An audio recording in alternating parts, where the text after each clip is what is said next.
Let's all stand and begin with a prayer.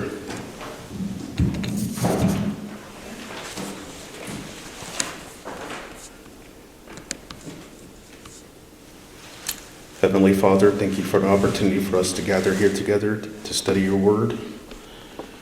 I ask that you give me the guidance to say the words that are going to be appropriate in your sight and helpful to the people that are listening to this message. We thank you for our safety. We thank you for everything that you've done for us over the past few weeks. And we give you praise in Jesus' name. Thank God, amen. Amen.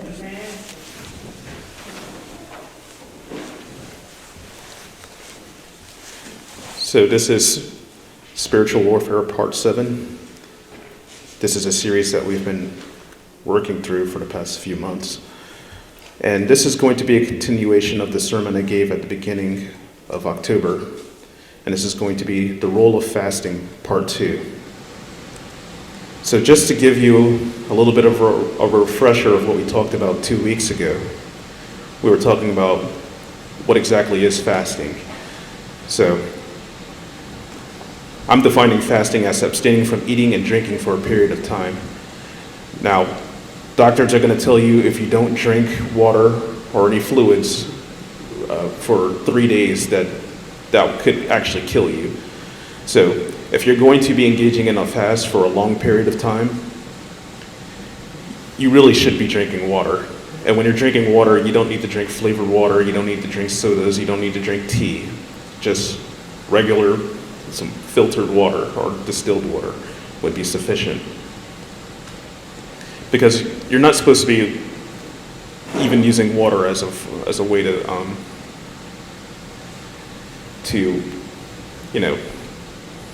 tickle your taste buds per se.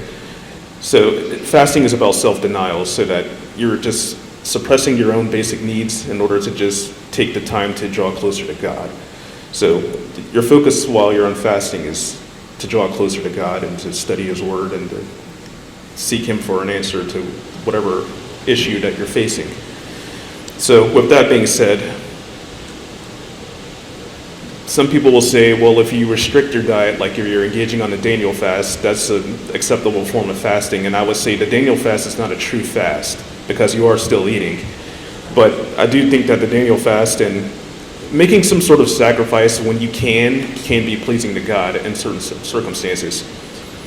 So I know that some denominations practice Lent, and I talked about it a little bit during my last sermon. I'm not going to go into any detail about it, but if you were to do something like, say, I'm going to give up chocolate for Lent, well, for me, something more difficult than that would be, I don't eat a lot of chocolate, but I do like donuts a lot. That's one of my favorite foods.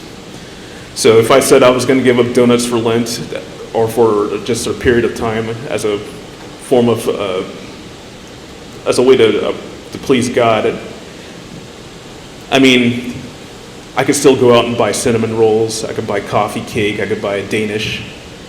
I could buy muffins and be satisfied. So there are a lot of different things I could do to take away the memory of donuts, which I don't even eat that often anymore. So that's not a really big sacrifice that I would be making.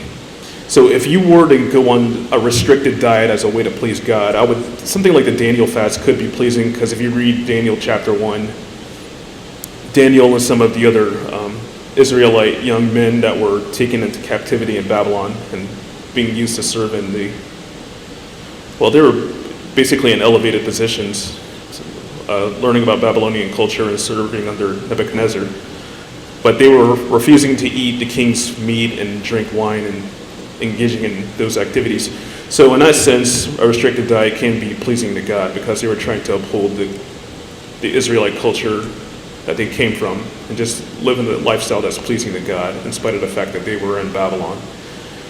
But nevertheless, if you can engage in a true fast where you're giving up food and liquids other than water, that would be the best route to take. But if you're on medication or for any health reasons you can't do it, then maybe following the Daniel fast could be pleasing to God. But just giving up something simple like a donut or chocolate or pizza, that's not really much of a hurdle to jump over. if you're following what I'm trying to say. So also last time we talked about some of the different reasons why different figures in the Bible engaged in fasting.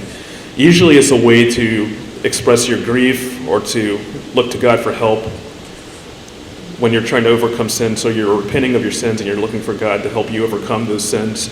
Or if you're just experiencing grief from a loss of a loved one, or you're just in a state of distress. So the examples we had were Esther chapter 4, the 69th Psalm, and Daniel chapter 10. So I'm not going to go back over this because we don't have enough time. Other reasons why people were fasting is because they're seeking guidance from God. So in Ezra, the Israelites were leaving Persia and they wanted to return back to Jerusalem. So they were asking God for protection on the road. And then we talked about fasting because you want to uphold God's law. So that's the examples for that were in Daniel, where they didn't want to eat the food that was their portion of the king's food. They wanted to eat the food that would be appropriate for Jews at that time to be consuming. And so for this sermon, we're going to talk about fasting so that so that you'll be able to cast demons out of people. And then we'll talk about the rules for fasting, which will be in Isaiah 58. So if you want to go ahead and flip to Mark chapter 9, that's where we're going to start.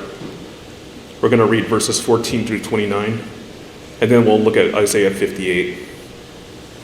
I know people are going to say, why didn't you start with Isaiah 58? Those are the rules for fasting, right? Well, if I just start throwing rules at you and I don't explain the benefits up front for following the rules, then you're not going to listen to the rules. So just in general, it's usually a good idea if you're going to start giving someone instructions, whether it's a child, whether it's a subordinate, because you're maybe someone that's working for you. It's a good idea to start by expressing, hey, look, I have these rules that I want you to follow, but if you follow the rules, here are the benefits, and then you explain the rules. So it's just my advice that you start with the benefits before you start laying out the rules, because people will tend to want to listen to the rules if they understand it is for their benefit, that there's something good that comes out of it. So let's start with Mark chapter 9, verse 14. I'm going to read a few verses and then I'll expand upon it. But just to give you a little bit of background information before I start reading, Jesus, Peter, James, and John had gone up into a mountain, and that's where we saw the transfiguration, where Jesus basically turned into pure light. He was revealing a little bit of his true nature to his apostles.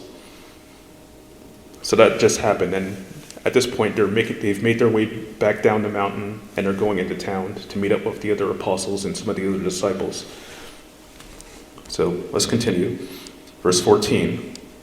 And when he came to his disciples, he saw a great multitude about them, and the scribes questioning with them.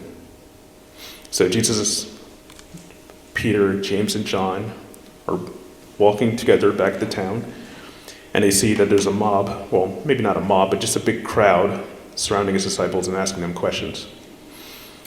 Verse 15, and straightway all the people, when they beheld him, were greatly amazed, and running to him saluted him. So they've been talking to the disciples. Apparently they're not getting the information that they need or the results that they wanted. So they see Jesus approaching, so they rush over to go see Jesus. So they're happy to see him. Verse 16, and he asked the scribes, what question ye with them? So there are some scribes there, some of the clergy in the church from the temple. Are there questioning his disciples and apostles? So he's asking, okay, what is it that you want with my disciples? Verse 17, and one of the multitude answered and said, Master, I have brought unto thee my son, which hath a dumb spirit. So when he says a dumb spirit, he's not making an insult about the spirit being an annoyance, because we usually use dumb as an insult in modern day, but he's basically saying his son is mute. Verse 18, and wheresoever he taketh him, he teareth him, and he foameth, and gnasheth with his teeth, and pineth away. And I spake to thy disciples that they should cast him out, and they could not. So the man is telling Jesus that he brought his son who has a dumb spirit, and wherever he goes with his son, sometimes his son just falls into this state where basically he tariffed him. He's saying that the demon is performing these actions on his son. So he tariffed him, and he foameth, and gnasheth with his teeth, and pineth away. So I'm reading from the King James Version. So when I see the phrase he tariffed him, I was just thinking to myself that the man's son is possessed with a demon, and occasionally the demon starts acting up and just putting his son into a really bad state. So when he tariffed him, I was thinking maybe either the demon's controlling the son's hands and he's causing him to scratch himself, or maybe he's getting sharp objects and like hitting himself or slashing himself with it, or maybe just supernaturally scars will start like coming across his body, like he breaks out into like a really severe form of hives, perhaps. But when I read some of the other versions of the Bible, they're saying that the son, he tariffed him, is just basically saying that the son is being thrown to the ground. Either way, this is something that's going to be painful for the son to be going through. So if he's being thrown to the ground, it's like he's falling into convulsions. And I mean, if you just stand up and fall to the ground, you're going to get bruises, and you might even get abrasions on your skin, and you might start bleeding and get cut. So it's not going to be plain. It's not going to be pleasant any way you look at it. You could possibly risk breaking a bone if he was like climbing up a steep cliff or anything like that when he falls into this state. And he foameth, so he's foaming at the mouth. That makes me kind of think of rabies. And that's not a pleasant thing that you'd want to experience, because if you have rabies and it goes untreated, you could die from it. And gnasheth with his teeth. So it's like saying he's grinding his teeth.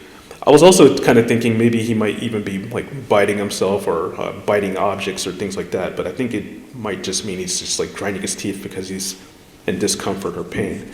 And pineth away. Whenever I hear the phrase someone's pining away, that makes me think that they're, well, literally it means you lose your energy and you're weak, but it can also mean like you're depressed and you're sad and you're just in a really bad emotional state.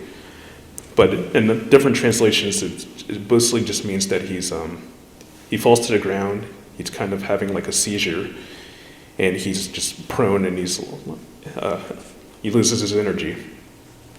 So this is what's happening to the son. He answered him and saith, so Jesus is responding to the father after he heard the symptoms that his son is going through. So he answered him and saith, O faithless generation, how long shall I be with you? How long shall I suffer you? Bring him unto me. So verse 19 is really interesting. When you watch a lot of Christian movies, like especially a lot of old ones, you usually see Jesus being extremely calm and really stoic and just going about helping people, and he's usually just really, really calm and speaks with a soft voice. But if you read verse 19, it's showing that Jesus is feeling a little bit of frustration here. O faithless generation, how long shall I be with you? So he's kind of annoyed. And you have to keep in mind that Jesus, even though he's God, he's also human. So he's been living like a human. And we as humans do get frustration with people. We get annoyed with people. We even get angry sometimes. I mean, I can imagine Jesus maybe even laughing with his disciples at times. I'm not going to sit here and say that Jesus was telling jokes or playing pranks or anything like that. I don't think that's the case, but I think if he heard a good joke from one of his disciples, he might laugh if it's appropriate and it's not vulgar or anything like that. So verse 19 is showing us a little bit of emotion from Jesus. O faithless generation, how long shall I be with you? How long shall I suffer you? But nevertheless, in spite of whatever annoyance that Jesus is feeling at that moment, he says, bring him unto me. So he's still not going to just say, you know what, I don't want to deal with this. Come back tomorrow when I'm in a better mood. He's not doing that. He's saying, bring them to me. So he's still going to help. So Jesus isn't turning anyone away. Sure, he tested some people, like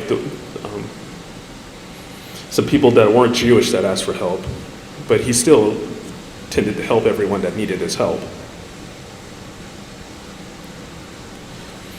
Verse 20, and they brought him unto him. So they're bringing his son unto Jesus. And when he saw him, straightway the spirit tear him, and he fell on the ground and wallowed, foaming. So when it says, and when he saw him, I'm not sure if that's, as soon as Jesus saw the sun falls down and basically, his condition sounds a little bit like epilepsy, because sometimes if you have epilepsy, you'll fall to the ground and you'll like have these seizures and you'll be twitching and you have these fits.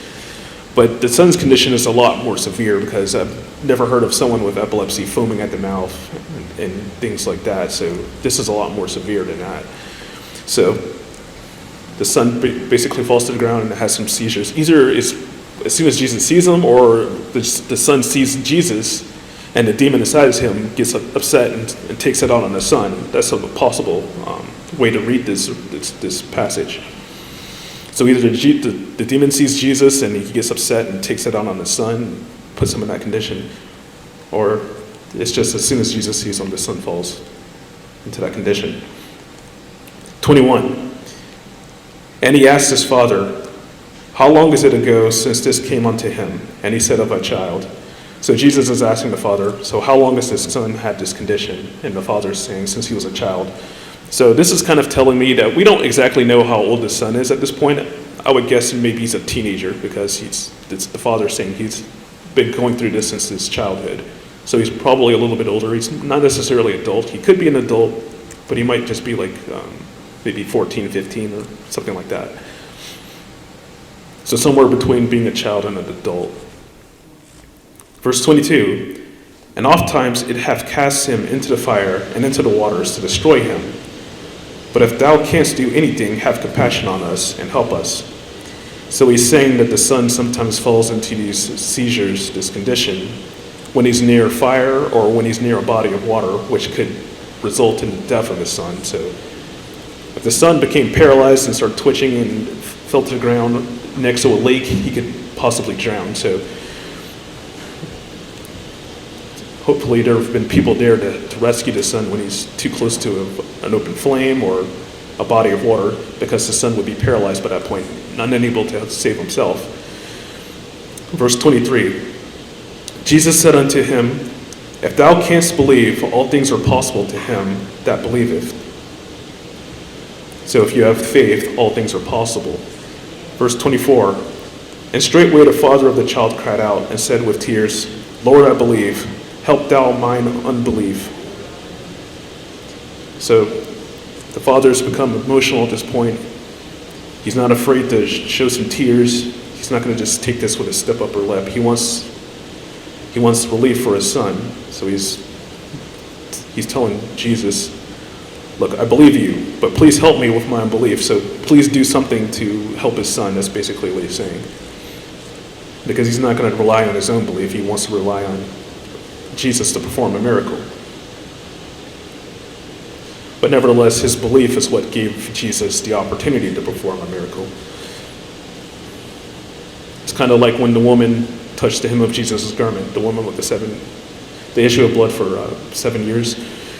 It was her belief that ultimately allowed her to be healed. That's what Jesus said when he found out who had touched the hem of his garment when he was walking through a crowd.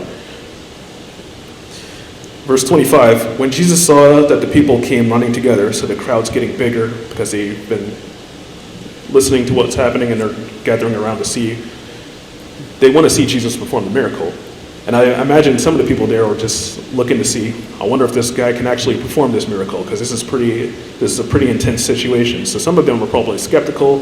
Some of them are probably believing that, yeah, Jesus can do this, but let's just go ahead and see it. So the crowd's gathering around to see what's going to happen. So this is what Jesus is doing.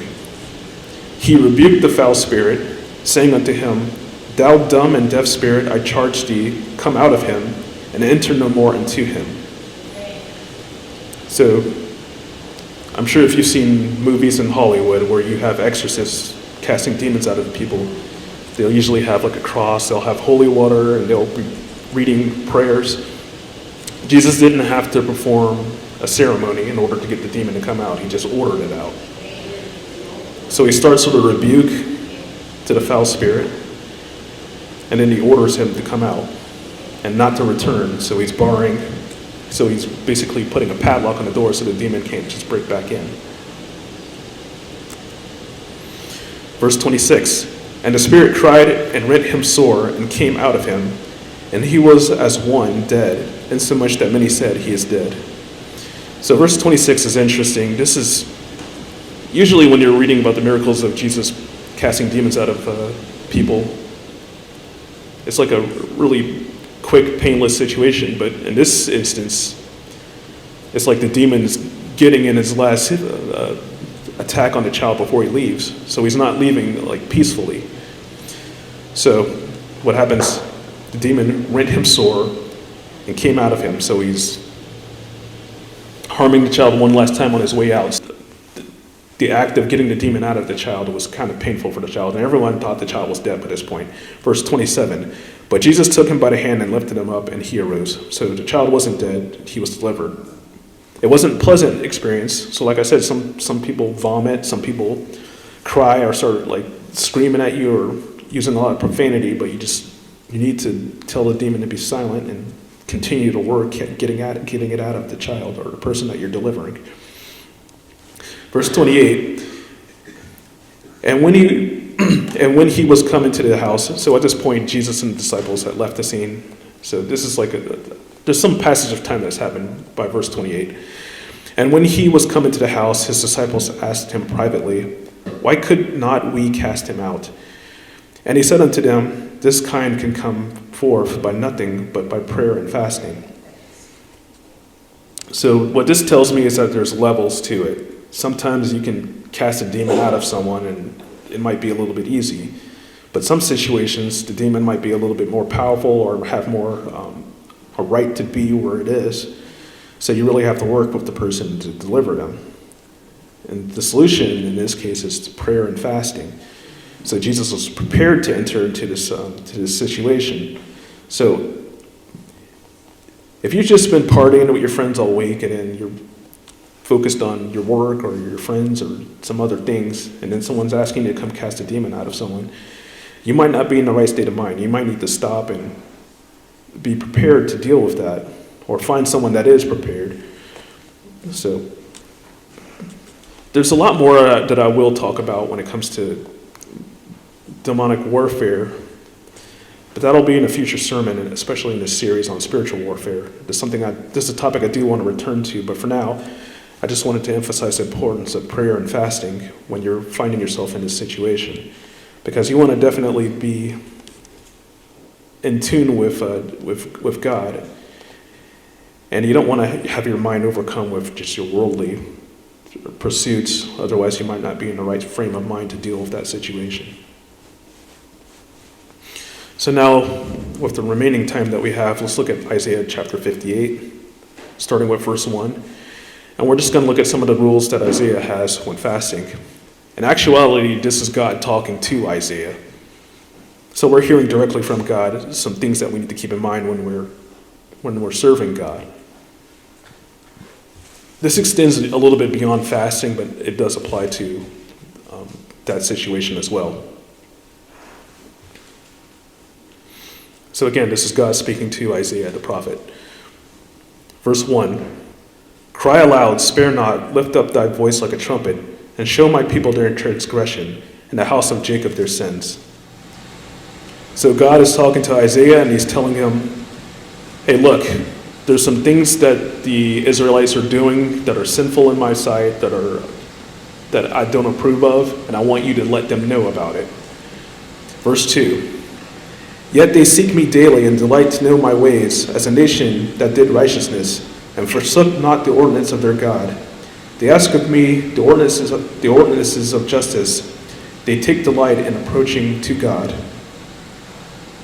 So what this is saying is that the Israelites, in spite of the fact that they're being sinful and not living perfectly in God's sight, they think that they're okay. So they're going to God, and they think that they're righteousness, and they think that they're following God's ordinances perfectly to the letter of the law. And they take delight in approaching God. So they're still coming to God, but nevertheless, there's some things about their lifestyle that God finds displeasing. And so God's telling Isaiah in verse 1 to let them know that that there's some things that they're doing that are displeasing to him. Verse 3. So this is what the Israelites are basically saying to themselves. Wherefore have we fasted, say they, and thou seest not? Wherefore have we afflicted our soul, and thou takest no knowledge? Behold, in the day of your fast ye find pleasure, and exact all your labors. So verse 3 is telling us some things. The first part is, this is basically the mindset of the Israelites. They're saying, well, we've been fasting, but yet we're not getting any results. We've afflicted our soul, and God is not acknowledging it. He's not answering our prayers. He's not hearing our requests. So why are we going through all this and God's ignoring us? That's basically what the first part is saying. And then God's response is, behold, in the day of your fast ye find pleasure, and exact all your labors. So like I've been saying in this series on fasting, the point of a fast is self-denial and to seek to draw closer to God. But they might be in the act of fasting where they're giving up food, but they're still basically living their life like normal.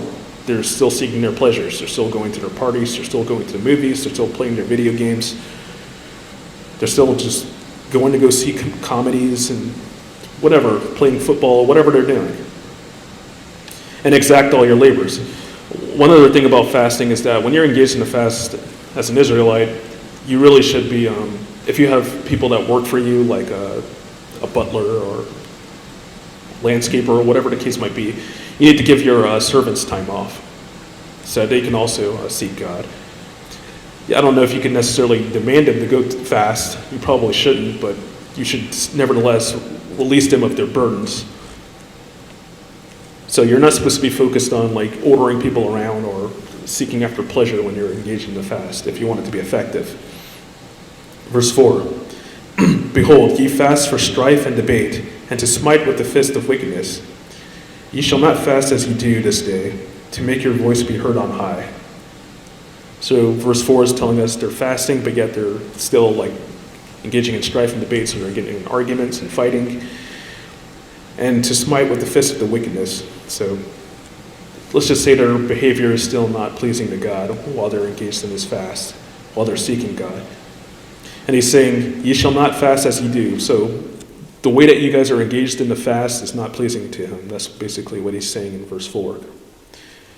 And your voice is not going to be heard in heaven when you're behaving this way while you're engaged in a fast or any other holy activity. Verse 5. Is it such a fast that I have chosen? A day for a man to afflict his soul?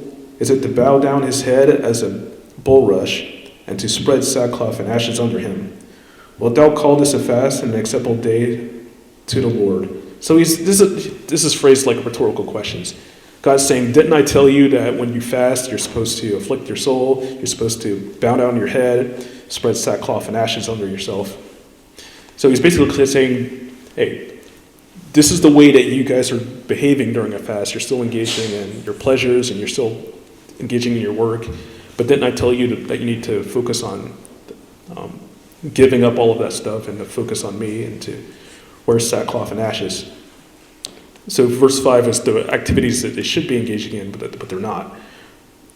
Verse 6, is not this the fast that I have chosen? To loose the bands of wickedness, to undo the heavy burdens, and to let the oppressed go free, that ye break every yoke.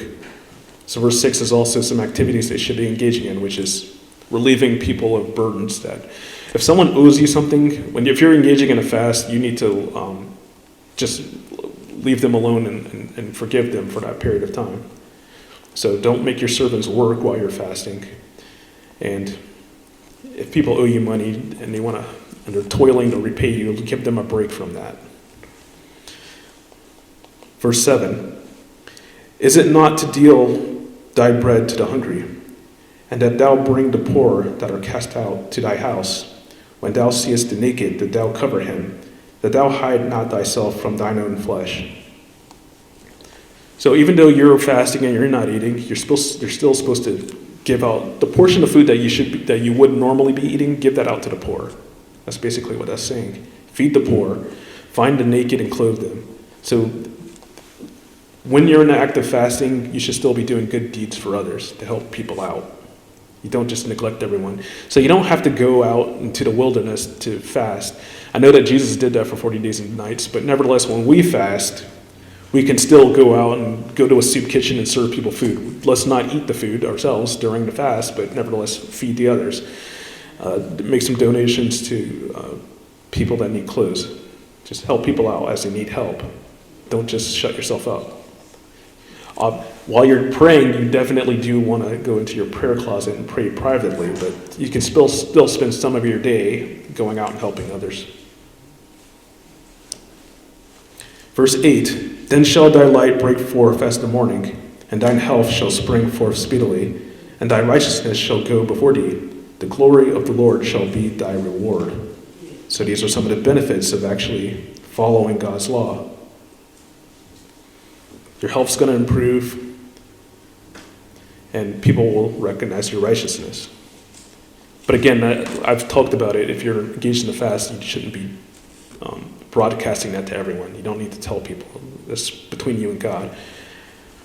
But the righteous acts that you're engaging in while you're in the fast, people will recognize that. Nevertheless. Verse 9, then shalt thou call, and the Lord shall answer. Thou shalt cry, and he shall say, here I am.